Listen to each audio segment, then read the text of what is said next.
Այսօր ներկայացում ունեք Արսեն։ Որն է։ Ինքասպերտի իշխանուհին։ Ինչպես եք պատրաստվում ամեն անգամ ներկայացումից առաջ։ Նախ թատրոնի օրենսգիրք այսպես ասած ստիպում է, որ դերասանը ներկայացումից գոնե 1 ժամ առաջ լինի թատրոնում։ Այսօր ինչ-ինչ հանգամանքներով ես ավելի շուտ եմ հայտնվել թատրոնում։ Թատրոնում հայտնվելուց հետո մեկ կաված սուրճ, հետո արդեն նախապատրաստական աշխատանքներ, գրիմ, զգեստ, հագուստ, ռեկվիզիտի ստուգումներ, բեմավիճակի ստուգումներ, դեկորացիայի ստուգումներ, այսինքն ռեժիսորը իր հերթին է ստուգում դեկորացիան, բայց դերասանն էլ իր հերթին պիտի ստուգի դեկորացիան, այն դեկորացիան, որն ինքն է օգտագործում, արդյոք ճիշտ է թե ոչ։ Ինչպես է այսօր թատրոնի առօրյան Արսեն։ Հագեցած։ Շատ հագեցած, մենք ամսվա ընթացքում մոտավորապես խաղում ենք 22-23, նույնիսկ կան ամիսներ, երբ խաղում ենք 24-25 ներկայացում, չհաշված ներկայացումների այդ ինտերվալում մենք ունենք փորձեր, այսինքն մենք միգուցե առավոտյան ինչ-որ փորձ ենք անում, երեկոյան այդ ներկայացումն ենք խաղում, ինչպես այսօր էր, առավոտյան կար փորձ, երեկոյան մենք խաղում ենք ներկայացումը եւ գրեթե միշտ, գրեթե ամեն օր թատրոնը այդ հագեցված ռեժիմով աշխատում է։ Շատ լավ, նախքան թատրոնում հայտնվել այդ անցումի մասին մեզ մի քիչ կպատմես, ինչպես ուսանողից անցում կատարեցիր արդեն դերասանի, բեմի դերասանի։ Դպրոցական տարիներին, երբ ծնողական ժողով էր լինում, ուսուցիչներս ծնողներից միշտ խորհուրդ էին տալիս, որ ձեր տղային անպայման այնպես արեք, որ դիմի թատերական ինստիտուտ։ Եվ ես 10-րդ դասարանում էի սովորում, շատ պատահաբար հայրս ինձ հորդորեց, այսպես ասած, որ հետևեմ ուսուցիչներիս խորհրդին եւ անպայման դիմեմ թատերական ինստիտուտ, այդ ընթացքում թատերական ինստիտուտում դեկանը պարոն Սամվել Գրիգորյանն էր եւ մի օր հիշում եմ հայրս վերջը համոզեց, վերջնականապես ինձ համոզեց, մենք միասին եկանք թատերական ինստիտուտ, մոտեցանք պարոն Գրիգորյանին Եվ այսպես շատ պատահաբար պարոն Գրիգորյանը 1-2 հարցեր տալով որոշեց, որ ես անպայման պետք է սկսեմ նախապատրաստական կուրս հաճախել 2006 թվականից սկսել եմ առնչվել թատրոնի հետ, դա այն պահներ, երբ ես սկսեցի հաճախել թատերական ինստիտուտ նախապատրաստական կուրս, այդ ընթացքում մասսայական տեսարաններում միշտ ներգրավվածություն ունեցել ենք մենք ուսանողներով թատրոնում 2010 թվականին ավարտել եմ ինստիտուտը եւ 2013 թվականից արդեն պետականորեն սկսել եմ աշխատել Գյումրու դրամատիկական թատրոնում։ Լավ, այսպես հարցնեմ, որն է ամենասիրված կերպարը կամ այն կերպարը, որը Արսեն Սաղաթելյանին մոտ է։ Մենք մեր կերպարներին վերաբերվում ենք սեփական երեխաների պես։ Այսինքն այդ ժամանակահատվածում այդ ընթացքում ծնվում է այդ երեխան, մենք սկսում ենք սիրել, պահել, փայփայել, մեծացնել եւ գալիս է մի ժամանակ, երբ արդեն դու բաց ես թողնում տվյալ տերը, ինչպես ընդունված է ծնողների մոտ, հասուն տարիքում արդեն բաց են թողնում իրենց զավակներին եւ հետագայում սկսում ենք սիրել, փայփայել, տվյալ դեպքում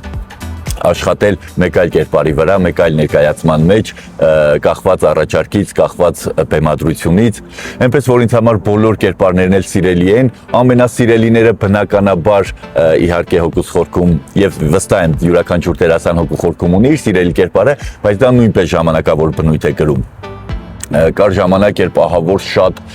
սիրում էի, ահավոր շատ տարված էի երիտասարդ ռեժիսոր Արտուշ Միքայելյանի բեմադրած տունը սամանին ներկայացմամբ առհասարակ եւ իմ կերպարով վերջի շրջանում ահավոր շատ սկսել եմ սիրել, սկսել եմ շատ ապրել, շատ մտածել, ժողովրդական արտիստ պրոֆեսոր պարոն Ծատուրյանի բեմադրած 3 անունով մի աղջիկ ներկայացմամբ ու առհասարակ այն կերպարով ինչ մարմնավորում եմ այդ ներկայացման մեջ ժամանակին բնականաբար շատ կերպարներ դերեր խաղացել եմ նաև թատրոնի գեղարվեստական ղեկավար Լյուդվիգ Հարությունյանի ներկայացումներում, քեզ ներկայացման մեջ եմ զբաղված եղել,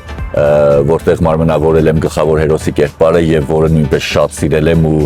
մեծ հաճույքով, ես առհասարակ միշտ մեծ հաճույքով ստեղծագործում եմ պարոն Հարությունյանի հետ։ Լավ, ով է Արսեն Սաղաթելյանը կերպարից դուրս։ Ես չփորձեմ կամ չեմ